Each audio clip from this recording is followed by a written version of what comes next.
Ante la ley, de Franz Kafka.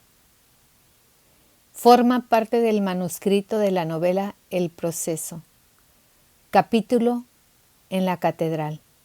Originalmente publicado en el Seminario Judío Independiente Selbstwerk, el 7 de septiembre de 1915.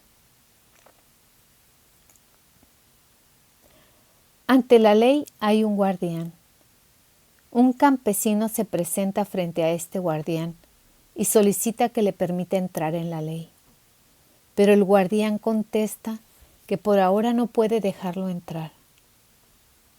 El hombre reflexiona y pregunta si más tarde lo dejarán entrar. Tal vez, dice el centinela, pero no por ahora. La puerta que da a la ley está abierta, como de costumbre. Cuando el guardián se hace a un lado, el hombre se inclina para espiar. El guardián lo ve, se sonríe y le dice: si tu deseo es tan grande, haz la prueba de entrar a pesar de mi prohibición. Pero recuerda que soy poderoso y solo soy el último de los guardianes. Entre salón y salón también hay guardianes, cada uno más poderoso que el otro. Ya el tercer guardián es tan terrible que no puedo mirarlo siquiera. El campesino no había previsto estas dificultades. La ley debería ser siempre accesible para todos. Piensa.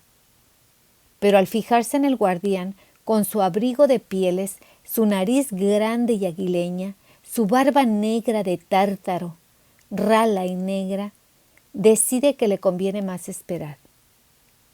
El guardián le da un escabel y le permite sentarse a un costado de la puerta. Allí espera días y años. Intenta infinitas veces entrar y fatiga al guardián con sus súplicas. Con frecuencia, el guardián conversa brevemente con él. Le hace preguntas sobre su país y sobre muchas otras cosas.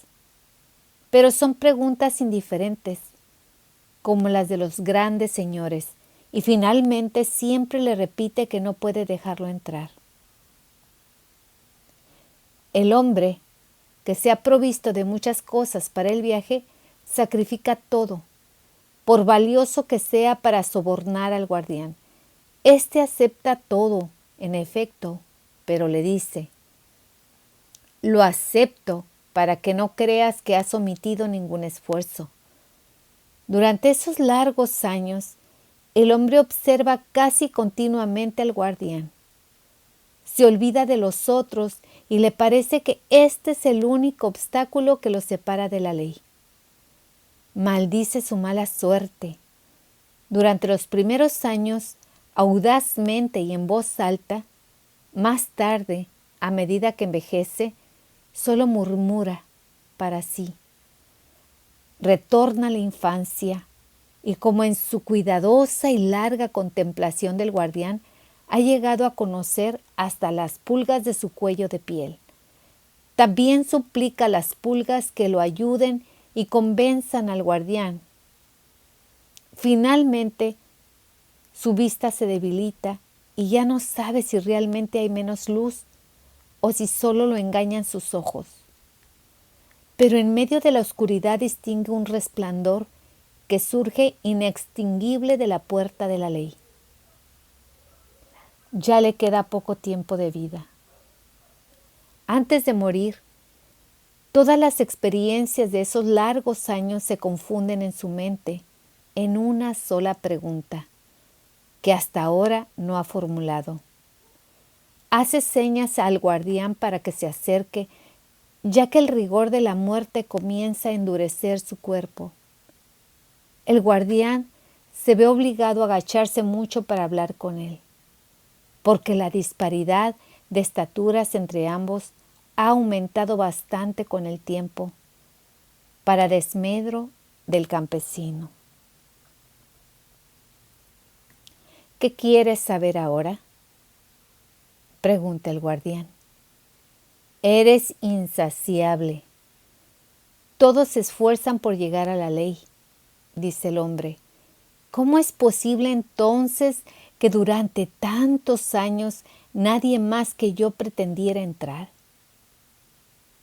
El guardián comprende que el hombre está por morir, y para que sus desfallecientes sentidos perciban sus palabras, le dice junto al oído con voz atronadora: nadie podía pretenderlo, porque esta entrada era solamente para ti. Ahora voy a cerrarla.